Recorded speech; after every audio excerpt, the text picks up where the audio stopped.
دشمن رب کا دشمن، تیری نبی کا دشمن، اس کو راضی کیوں کرتے ہو؟ کام وہ کرو جسے تم راضی ہو، تمہارا خاندان راضی، تمہارے نبی راضی، تمہارا رب راضی۔ اس لیے امام عشق کو محبت کہتے ہیں، کام وہ لے لیجئے جو تم کو راضی کرے، ٹھیک ہو نام رضا تم پہ کر لو۔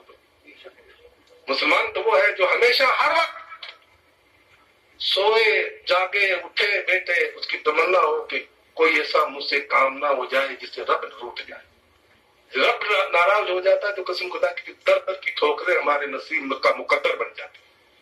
پھر ہم یوگی کو دوش نہیں سکتے، بلکہ اپنے اعمال کو دوش دیں کہ ہمارے اعمال ایسے ہو گئے۔ میرا رب خود فرماتا ہے، اللہ کے محبوب بھی فرماتے ہیں کہ جب قوم کے اعمال برے ہو جاتے تو اللہ ان پر ظالم حاکم مسلط کر دیتا ہے۔ اس لیے میرا آقا فرماتے ہیں کہ ہمیشہ دعا کریں، اللہم لا تسلط علینا من لم یرحمنا، اے مولا ہم پر ایسا حاکم مسلط نہ کر جو ہم پر رحم نہ کرے۔ اور یہ ہمارے کرتوتوں کی بنا پر ہوتا ہے میرے بھائی۔ تو بہت خوش نصیب ہو آپ۔ اور اب میں چند باتیں اس مہینے کے تعلق سے، اس لیے کہ شادی کے موقع پر تو آپ بارہ سنتے رہتے ہیں، اور میں تو اکثر یہی کہوں گا بس ہر نوجوان یہ سوچ لے کہ جب وہ شادی کرتا ہے تو ایک نئی زندگی اس کی شروعات ہوتی ہے، اس کی نسل چلے گی، اور جیسا کہا گیا ہے کہ جیسا بیج بو گے ویسا ہی کاٹو گے۔ اگر اس وقت اچھے اعمال کیے آپ نے تو گویا نیکی کا بیج بھی بویا آپ نے، اب آپ اسے اچھا پھل نکلے گا۔ کیا مطلب؟ اسے جو بچے ہوں گے وہ نیک ہوں گے، نیک اولاد ہوگی، ماں باپ کی فرمانبردار ہوگی، اور آپ کا خاندان کا نام روشن کرنے والی ہوگی۔ اچھے کام کریں گے اور اچھے کام نہیں کریں گے۔ بیج اگر بو گے دتورا کا اور آم کی امید رکھو گے تو ناممکن بات ہے۔ تو نکاح تو اصل چیز ہے، یہ دو لفظوں سے تو بنتی ہے اور لفظوں سے ٹوٹتی ہے۔ دو خاندان کے اندر آپس میں تعلقات بنتا ہے، جو کبھی اجنبی تھے ان کو ایک کیا جاتا ہے۔ تو ایسے موقع پر تو ہمیں وہ کام کرنا چاہیے کہ زیادہ سے زیادہ رب راضی ہونے والا کام، کہ رب کو راضی کرو۔ اور میرے پیران نبی دستگیر رضی اللہ تعالیٰ ارشاد فرماتے ہیں کہ میں نے پوری دنیا کا جائزہ لیا تو مجھے دو چیزوں سے افضل کوئی اعمال میری نظر میں نہیں۔ یہ پیران نبی دستگیر رضی اللہ تعالیٰ کا قول ہے۔ آپ فرماتے ہیں کہ دو چیزیں مجھے پسند آئی، ایک تو اپنے خاندان، اپنے رشتہ دار اور غریبوں کو، امیروں کو، بزرگوں کو، سب کو کھانا کھلانا۔ پیران نبی دستگیر رحمۃ اللہ علیہ فرماتے ہیں کہ اللہ اگر مجھے دنیا دیتا تو میں ہمیشہ غربا اور مساکین کو کھانا کھلاتا۔ اسی لیے بزرگان دین کے یہاں مزارات پر لنگر چلتے، تو الحمدللہ آج کی محفل کے اندر کھانا بھی ہم نے کھایا۔ تو یہ پیران نبی دستگیر رضی اللہ عنہ کی پسندیدہ چیز۔ اور ایک فرمایا حسن خلق، اچھے اخلاق، کہ جس کا اچھا اخلاق ہوگا اللہ تعالیٰ اس اخلاق کے بنیاد پر اس کی مغفرت فرماتی ہے۔ ایک حدیث میں تو میرا آقا فرماتے کہ ما من شیء یوضع فی المیزان من اثقل من حسن الخلق، کہ میزان میں عمل کے اندر اللہ تبارک و تعالیٰ کہ یہاں کوئی بھی نیکی اچھے اخلاق سے بھاری نہیں ہوگی۔ تو اچھے اخلاق کا مطلب کیا؟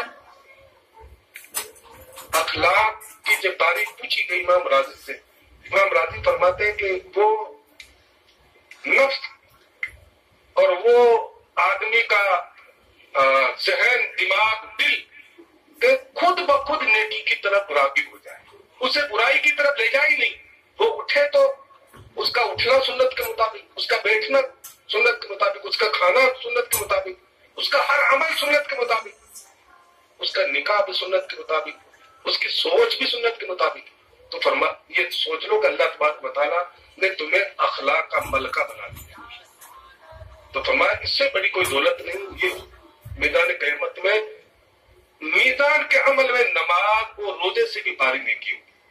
اس سے اندازہ کیا ہوتا کہ جو بچہ ضد کرتا ہو کہ نہیں ہماری شادی میں تو ڈی جے آنا چاہیے، سمجھ اس کے اخلاق اچھے نہیں، اخلاق اچھے نہیں ہے تو بیج بھی وہ برائی کا بوئے گا تو اگے گا بھی وہی بیج۔ پھر ہم تمنا آرزو نہیں کر سکتے کہ اسے اچھی اولاد ہوگی، پھر ہم جیسے کے پاس جاؤ گے قاری صاحب تعبیر کر دو، کسی اور کے پاس جاؤ گے تعبیر کر دو۔ اب تعبیر کیا، تو ظاہر بات ہے کہ یہ جو دعا ہوتی ہے تو دعا اسی کو ملتی ہے جو دعا والا کام کرتا ہے۔ تو اب میں آپ کے سامنے وہ چند باتیں کہ ایران پیر دستگیر رضی اللہ تعالیٰ کا مہینہ اس کے تعلق سے بس ایک دو بات کہہ کر کے اپنی گفتگو کو ختم کروں گا. درود پاک پیش کیجیے صلی اللہ علیہ وسلم. صلاۃ والسلام علیک یا رسول اللہ. 11 شریف کا مہینہ ہے. ہر آدمی اپنے استطاعت کے مطابق اس میں شرکت کرتا ہے. تو چند باتیں میں اسلامی مابینوں سے بھی کہوں گا کہ تو اس کو سوامنی کا نام مت دو. اسلام میں اس کا کوئی تصور نہیں. یہ ہمارے دوسرے مذہب کے لوگوں کی باتیں. اس لیے ہمیں ہمیشہ شیرنی نیاز کی چیزوں سے پکارنا چاہیے. سوامنی کا کوئی ذکر نہیں. یہ لفظ ہمیں چھوڑنا چاہیے. دوسری یہ کہ ہم ہمیشہ شیرنی تو کرتے ہیں لیکن کبھی پیران پیر دستگیر رضی اللہ تعالیٰ کے فرمان کے مطابق کبھی نماز گوسی آپ نے پڑھی؟ اتنے بھائی بیٹے ہیں بتاؤ کوئی بھی حال کرے کسی نے پڑھی؟ پھر کیا کچھ نہیں.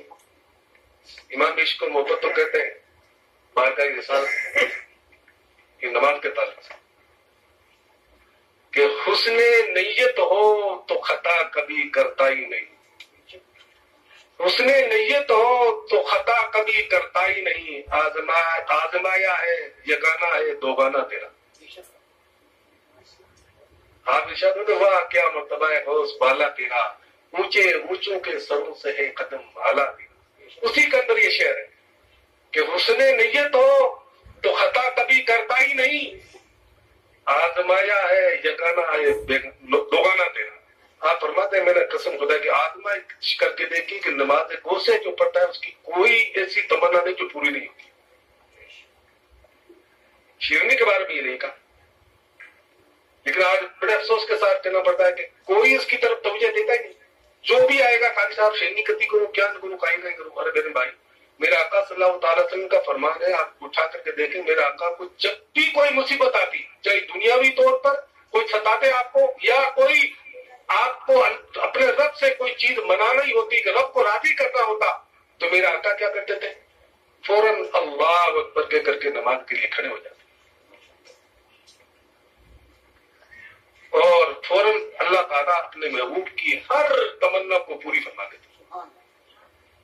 تو نماز غوثیہ بھی پیران پیر دستگیر رضی اللہ تعالیٰ تو ہر چھوٹے بڑے جاہل پڑھے لکھے سب کی پیر ہے. آپ بھی جانتے تھے کہ اگر کسی اور صورت کا ذکر کروں تو پتہ نہیں یاد ہو کہ نہ ہو تو لولا شریف بتا جو ہے میری مریدوں کو تاکہ یہ تو پڑھ ہی لیں گے. تو آپ کو بتاؤں میں آپ کو نماز مغرب کے بعد میں یہ دور کا نماز پڑھنی خاص کر کے 11ویں شریف کی رات میں ضرور آپ پڑھیں. اور امام عشق و محبت کا کوئی عمل قسم خدا کی حدیث اور قرآن کے خلاف نہیں ہے بتا دوں آپ.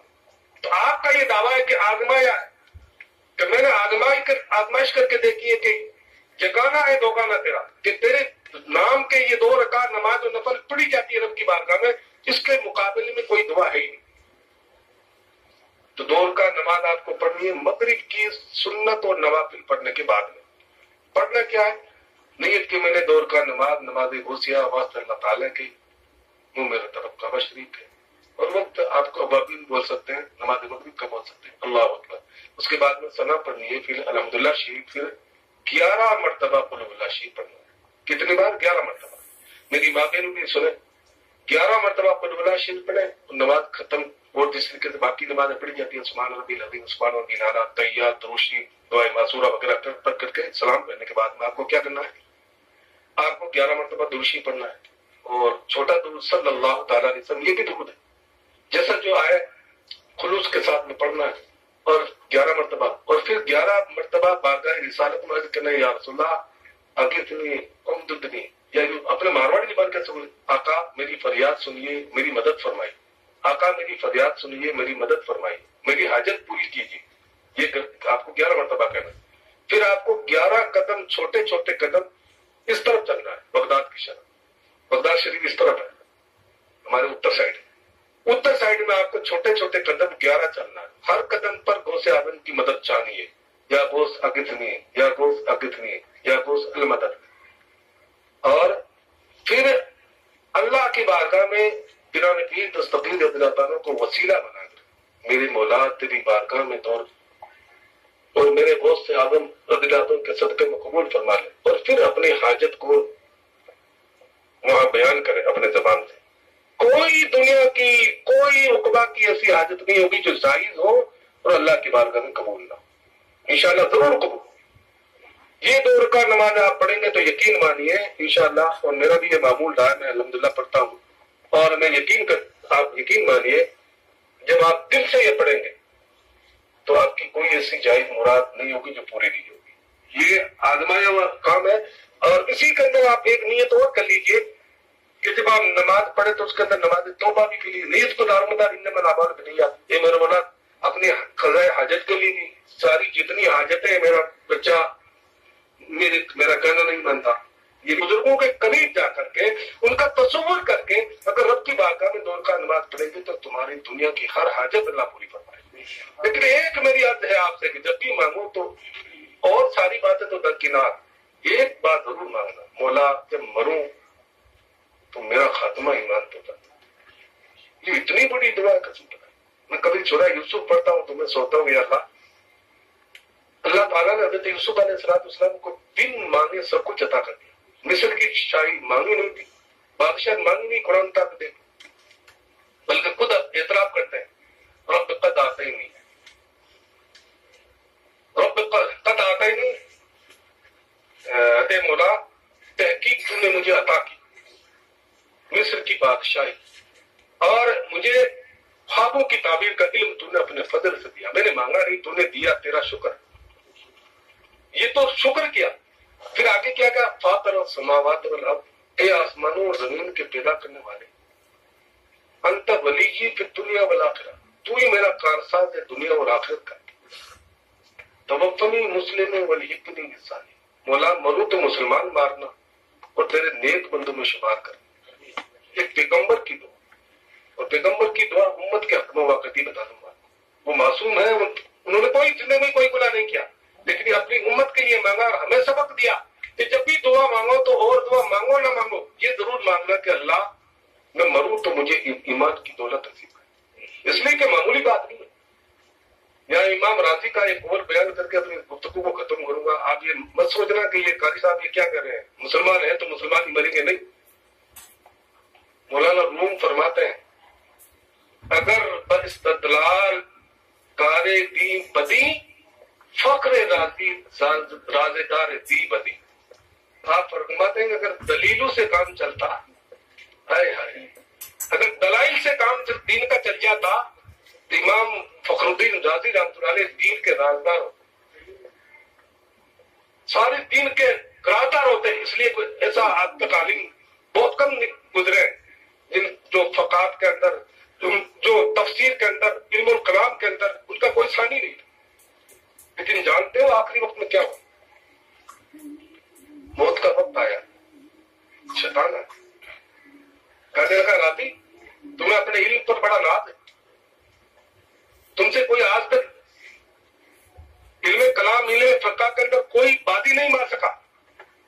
آج میں تم سے سوال کرتا ہوں، مجھے ایک ہی جواب دو. تم کہتے ہو اللہ ایک ہے، دلیل دو. امام راضی دلیل دیتے گئے، شیطان دلیل کو رد کرتا گیا. آخری وقت امام راضی کا اپنے زمانے کا سب سے بڑا مفسر یہ دنیا کو چھوڑ رہا ہے، شیطان سے مقابلہ ہے. کیا دلیل سے ثابت کرو اللہ ایک ہے. آپ ثابت کرتے گئے، شیطان رد کرتا گیا. 1 2 نہیں 360 شیطان 360 دلیلیں مانگی اللہ ایک ہونے کے لیے، 360 دلیلیں دیتے گئے. قریب تھا کہ امام راضی کا انتقال، یہ کون فرما رہے بتاؤں گا آپ کو، امام عشق و محبت نے اپنے ملفوظات کے اندر اس کا ذکر فرمایا. آپ فرماتے ہیں قریب تھا کہ امام راضی کا آخر وقت میں مرتد ہو جاتے تھے. ایسی دلیلیں شیطان دیتا تھا، اس لیے کہ وہ تو فرشتوں کا استاد تھا. کہا تم اپنے علم پر بڑا ناز ہے، تو ثابت کرو کہ اللہ ایک ہے. ہر دلیل دیتے رہو، ٹھکراتا گیا. 360 سوال کیے اور دلیل سے ثابت کرتا رہے امام راضی، اور وہ شیطان ٹھکراتا رہا. آخر وقت کے اندر حلق کے اندر جان آ گئی. وہ سوال پر سوال کر رہا ہے کہ آپ کی پیر مرشد نجم الدین کبریٰ علیہ رحمہ بہت دور سے، اس لیے کہتے ہیں کہ اپنا ہاتھ کسی مرشد کے ہاتھ میں ضرور دیا کرو، وہ تمہاری مرتبہ بھی کریں گے. وہ کہیں دور تھے. ارشاد فرمانے لگا ایمان راضی کیوں نہیں کہتے تھے کہ میں نے بلا دلیل اللہ کو ایک مانا. پتہ چلا دلیل سے اللہ کو ایک کرنا ثابت کرنا یہ بھی ہمارے بس کی بات نہیں ہے. شیطان امام راضی کے قول کو رد کرتا گیا. ہماری آپ کی اوقات کیا. اس لیے مولانا روم فرماتے ہیں کہ اگر باستدلال کارے دی بدی فخردون راضی رازدار دین بنی. اگر دلیلوں سے کام چلتا تو دین کے رازدار فقط امام راضی ہوتے. لیکن دلیلوں سے کام نہیں چلتا بلکہ عشق اور محبت اور اپنے آپ کو کسی پیر مرشد کے کامل کے ہاتھ دینے سے کام چلتا. وہ اگر رہنمائی کرتے تو بات الگ. اس لیے امام غزالی رحمۃ اللہ علیہ فرماتے ہیں کہ ہماری جڑیں تو پتھر پر ہے. اللہ آپ فرماتے کریں ایک عام آدمی جو دنیا میں جیتا ہے یہ مت خیال کرنا تصور کرنا کہ مسلمان کے گھر میں جنمے تو ایمان پر خاتمہ ہوگا. آپ فرماتے نہیں اگر ایمان پر مرنا چاہتے ہو تو نماز اور روزہ اور رات میں رو کر کے اشک باری کرو اور اپنے ایمان کی جڑوں کو خدا کے خوف سے رونے والے پانی سے اس کو سینچا کرو. ورنہ وہ جڑیں پتھر پر ہے. جب شیطان اس وقت جب تمہارا آخری وقت ہوتا ہے ایک ہاتھ میں پانی لیے باتا ہے تمہیں پیاس لگی ہوتی ہے روک کہتا ہے کہ تم مجھے خدا کہتے یہ میں پانی بھی پلاتا ہوں. وہ تم سے تو نہیں مان سکتا. وہ شیطان کو دیکھتا ہے شیطان اسے ورگلاتا ہے. اور امام غزالی فرماتے ہیں کہ بہت ممکن ہے کہ بہت سے جوہلا بہت سے کم پڑھے لکھے جو بہت سے عمل نہیں کرتے جو نماز روزے کے پابند نہیں ان کا خاتمہ ایمان پر نہیں ہوتا بلکہ مرتد ہو کر کے مرتے. اس لیے آپ فرماتے ہیں کہ اگر ایمان پر مرنا چاہتے ہو تو اپنے ایمان کی جڑوں کو اللہ کے خوف سے رو کر کے سینچا کرو پانی دیا کرو. رات میں اٹھو نماز پڑھو رب کی بارگاہ میں گڑگڑاؤ. یہ تمہاری آنکھوں کا اشک یہ تمہارے ایمان کی جڑوں کو پانی دیتا. ورنہ تمہاری جڑیں پتھر پر ہے. کبھی بھی ایمان ڈگمگا جاتا ہے. جب پیاس آدمی کو لگتی ہے تو آج بھی دیکھ لو فوراً کہ خیر میں تو ایک سائن ہے ایک یہ بھگوان ہے مالک تو کیوں نہیں آتا. یہ ایمان کی علامت نہیں ہے. ایمان ایمان ہے. تو کہنے کا مطلب یہ کہ ہمارے اس لیے بزرگوں کا قول تو یہ ہے کہ جاہل آدمی کو ہر ہفتے میں نکاح پڑھنی چاہیے. پتہ نہیں کتنے الفاظ ایسے کہہ دیتا ہے جس سے کفر ان سے ہو جاتا ہے. یہ ایسی باتیں ہیں کہ آپ علماء کرام کی صحبت میں رہا کرو. زبان توڑ کر کے نکالا کرو. بولو تو اس سے پہلے تولا کرو میں کیا بول رہا ہوں. یہ وہ باتیں ہیں کہ پتہ نہیں ہمارا ایمان پر خاتمہ ہوگا. یہ وہ زمانہ ہے. میرا آقا فرماتے ہیں کہ آدمی نکاح کرے گا لیکن نکاح کے بعد بھی اپنی عورت کے ساتھ میں وہ زنا خوری کرے گا اس لیے کہ اس کا ایمان سلامت ہے. وہ بات بات پر کفر کرتا ہے اس کا نکاح ٹوٹ جاتا ہے. اس لیے ہمیشہ توبہ کیا کرتا. کوئی زبان سے بات سے مت نکالو جس سے تمہارا ایمان چلا جائے. اس لیے ان بزرگوں سے ان علماء کی صحبت میں رہا کریں. یہ کوئی علماء ہے جو تمہارے ہمدرد ہیں جو تمہارے رہنما ہیں. ان سے پوچھ کر کے دین کا دنیا کا کام کیا کریں. یہ بہت بڑی دولت ہے کہ اللہ تعالیٰ ہمیں مرنے کے وقت ایمان نصیب کرتے ہیں. ایمان جب ہوگا تو پیران کی دستگیر ہمارے کام آئے. میرے آقا ہمارے کام آئے. اگر بے ایمان کی موت مرے تو کہیں ٹھکانا نہیں. کوئی کسی کا پرسان حال نہیں ہے بلکہ ایمان ہونا ضروری ہے. ایمان کے بعد میں میرے آقا فرماتے ہیں کہ شفاعتی لآل الکبائر من امتی. میرے امت کے بڑے بڑے گنہگاروں کے لیے میری شفاعت ہے لیکن ضروری ہے کہ وہ میرا امتی ہو. اور امتی ہونے کے لیے ضروری ہے کہ وہ شریعت کا ہر کام شریعت پر خود اپنی عقل سے نہیں کرے بلکہ علماء سے پوچھ کر کے. میں تو یہ کہوں گا یہ علماء آپ کے محافظ ہیں. جو بھی کوئی کام کرو دنیا کا دین کا ان سے رائے لے کر کرو. انشاءاللہ تمہارا بیڑا یہاں بھی پار اور آخرت میں بھی پار. یہ علماء وارث انبیاء ہیں. انبیاء کرام کے وارث. یہ جو کچھ بتائیں گے آپ کے حق کے لیے آپ کی اچھائی کے لیے بتائیں گے. اس لیے میرے بھائیوں جو کام کرو پہلے سوچ سمجھ کیا کرو اور اللہ اس کے رسول کی رضا کے لیے کام کرو گے تو انشاءاللہ اللہ اس کے رسول راضی ہوں گے. اس لیے میں آپ سے گزارش کروں گا کہ یہ دور کا نماز نفل ضرور پڑھے. پیران کی دستگیر اللہ تعالیٰ سے یہ منقول ہے. اور آپ فرماتے ہیں کہ یہ دور کا نماز مجربات میں سے ہے. آپ کی دعا ہو قبول ہو نہ اور جگہ لیکن یہاں دعا کو ضرور قبول ہوگی. اس لیے کہ کچھ خاص مقامات ہوتے ہیں کچھ خاص ایسی دعائیں ہوتی ہیں کچھ خاص ایسے نوافل ہوا کرتے ہیں جن کو اللہ تبارک و تعالیٰ اپنے فضل سے بزرگوں کے صدقے میں ضرور اپنی بارگاہ میں قبول کرتا ہے. اس لیے امام عشق محبت کہتے ہیں کام وہ لے لیجیے جو تم کو راضی کرے ٹھیک ہو نام رضا تم پہ کروڑوں. اللہ تبارک و تعالیٰ کی بارگاہ میں دعا ہے کہ خالق قدوس محفوظ کر جو شادی ہونے والی ہے ہمارے بھائی احسان کی. اللہ تعالیٰ ہر گھر میں ایسا احسان جیسا بچہ پیدا کرے جو اپنے ماں باپ کے سامنے یہ ضد نہ کرے کہ میں تو ڈی جے آئے گی تبھی دلہا بنوں گا، بلکہ یہ کہے کہ میں تو دلہا اس وقت بنوں گا جب اللہ اس کے رسول کی رضا والے کام کروں. ماں باپ سے کہے کہ میں ایسا نہیں کروں گا، بلکہ میں تو اللہ اس کے رسول یا ہمارے بزرگوں سے ہمارے علماء سے پوچھ لو، جو کام وہ کہیں گے ویسا ہی بھی کروں گا. انشاءاللہ ایسے بچے پیدا ہوں گے ہمارے خاندان کے اندر تو قوم کا بھی نام روشن ہوگا، سماج کا بھی نام روشن ہوگا. اب میں آپ کو بتا دوں کہ اسلام میں کوئی نوست نہیں ہے، لیکن 3 باتوں میں نوست بتائی ہو. اب آپ کہوں بھول گئے، یہ ضروری بات ہے، بات کہہ دوں گی.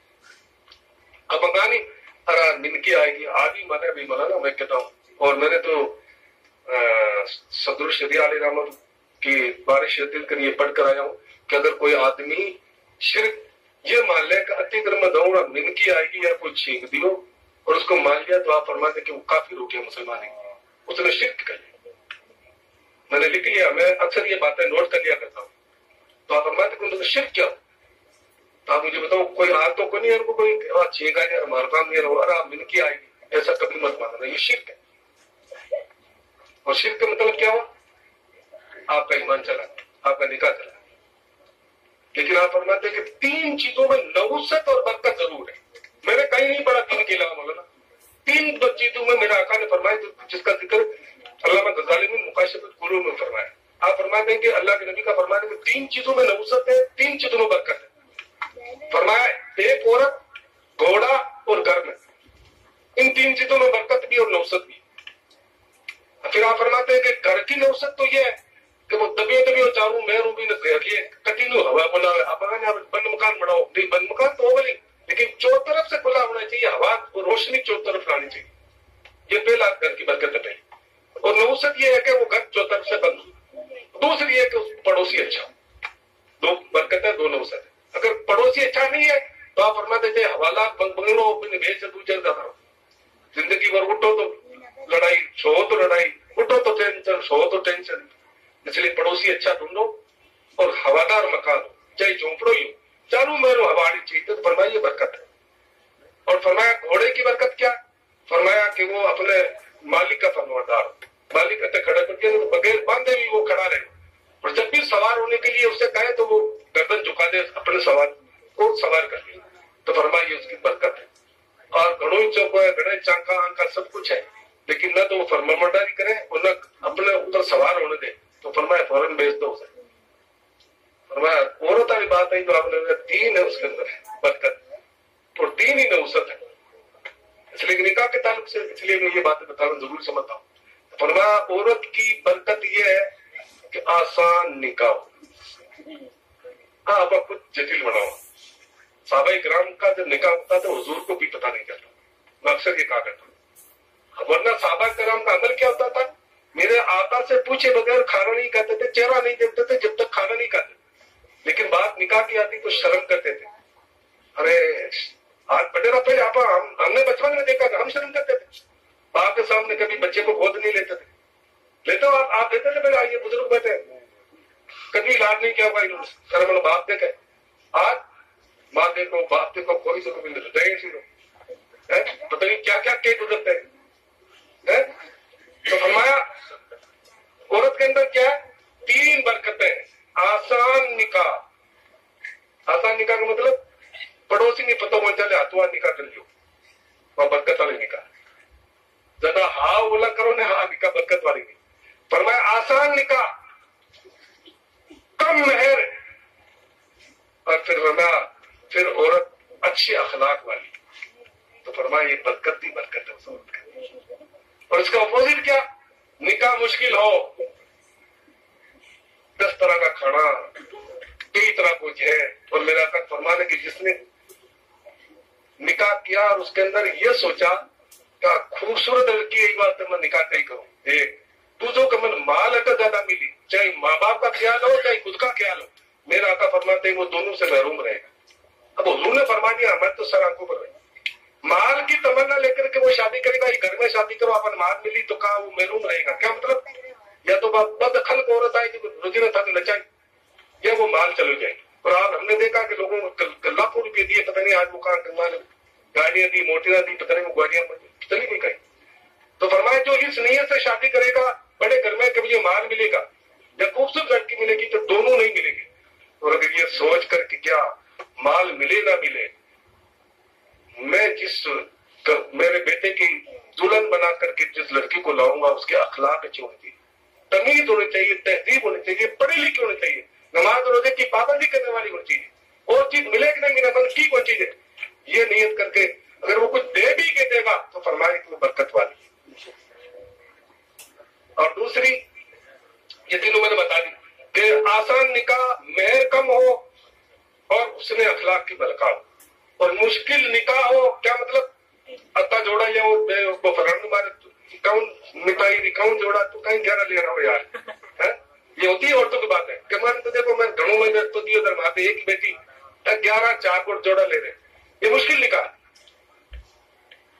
تو فرمایا جس کی مشکل نکاح ہو جس کا مہر زیادہ ہو. آپ کہیں گے مہر فاطمہ وہ تو آقا کی شہزادی تھے, ہم آقا کے برابر تھوڑی ہو سکتے ہیں, اس لیے ہماری حیثیت کے مطابق مہر ہونا چاہیے. کم مہر آسان نکاح حسن خلق کی اگر ملکہ ہو تو وارث. اس لیے میرا آقا نے فرمایا کہ تین ہی چیزوں میں برکت, تین ہی چیزوں میں نہیں ہو سکتا, تو ہمیں وہ کام کرنا چاہیے جس میں برکت. اس لیے آقا کے غلام جب نکاح کرتے تھے تو آقا کو بھی پتا نہیں ہوتا تھا, شرم کرتے تھے, لیکن جب صبح ہوتی نماز میں آتے وہ صحابہ تو میرا آقا خوشبو سے پہچان لیتے. اس لیے میرا آقا فرماتے ہیں دنیا کی تین ہی چیزیں مجھے پسند ہیں, ایک خوشبو, دوسرے عورت, اور جو قرۃ عین فی الصلاۃ, اور میری آنکھوں کی ٹھنڈک اللہ نے نماز میں بڑھائی. یہ تین چیزیں پسند ہیں مجھے دنیا کی, تمہاری دنیا سے, خوشبو, عورت اور نماز. تو جب وہ فجر میں آتا نماز کے لیے تو میرا آقا سلام پھیرتے اور ارشاد فرماتے عبد الرحمان خوشبو آ رہی ہے گہری. اس لیے کہ عورت جو ہے نا گہری خوشبو لگائے گا بجا فٹ ہے, آدمی ہلکی خوشبو لگا ہے. حضرت عبد الرحمان کو کہا عبد الرحمان لگتا ہے نکاح کر لی. کہا یا رسول اللہ, نیچے گردن جھکا لی شرم سے. کہا آقا رات میں نکاح کر لی. اب مجھے بتاؤ کیا آقا کے غلام تو نکاح کرتے تھے, حضور کو خبر نہیں پتا نہیں کرتے تھے, اور آقا کے سعودی کمائی تھی کہ وہ آیا ملے تو وہی کوئی صاحب کوئی وہ آئی جب نکاح پڑی, چاہے تاکہ بیٹی نے ایک نہیں پڑھنا ہو, ماں کا بھی میں نے نکاح پڑھنا. یہ کیا ہے ہمارے اسلام جیسا نہیں, حضور نے جیسا نہیں. میں صحابہ کرام جن کو چہرہ دیکھتے نہیں تھے تو 3 دن کھانا نہیں کھاتے تھے, لیکن نکاح کا معاملہ ہوتا تو شرم کرتے تھے, آقا کو کیسے بتائیں. تو میرا آقا نے کیا فرمایا آؤ ولو بشار, عبد الرحمان نکاح تو کر لیا مبارک ہو لیکن ولیمہ ضرور کرنا, چاہے ایک بکری کا. اور امام غزالی تو فرماتے ہیں, میں نے کیمیا سادہ آج پڑھا تو مولانا, تو آپ فرماتے ہیں کہ سنت موقدہ ہے حقیقت یہ ولیمہ کا.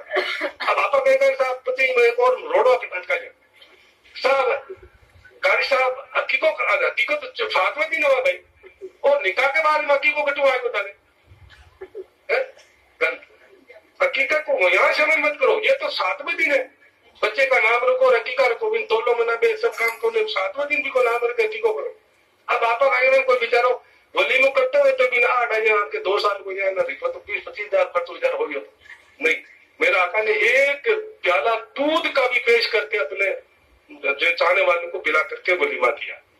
اس لیے امت کو مٹھائی ہو چاہے گوشت ہو چاہے کچھ بھی ہو, ولیمہ اپنے صرف لڑکی کے گھر والوں کو بلا لو, اپنے بھائیوں کو بلا لو, 2 کلو گوشت منگا لو, ولیمہ کر لو. یہ کہ لیکن ان کو سنت سمجھ کر کے میرا آقا کی سنت موقدہ, اس لیے سنت موقدہ کو کبھی چھوڑو مت, اس میں برکت ہی برکت. میرا آقا تاکید فرماتے تھے کہ شادی کر لی مبارک ہو, کوئی بات نہیں, ہمیں کی طرح نہیں دی تو آپ کو اللہ مبارک کرے, لیکن ولیمہ ضرور کرنا.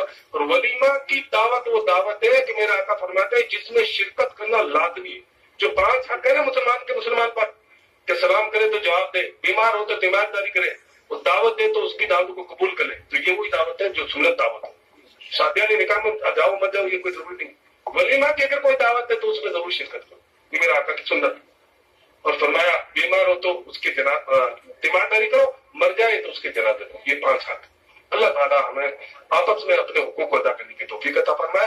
استغفر اللہ من کل ذنب والی. میرا آقا فرماتے ہیں کہ ایماندار ہو کر کے مرو, ایمان والا جنت میں جائے گا, اور جب تک ایمان مکمل نہیں ہوگا جب تک تم آپس میں محبت نہیں کرو گے.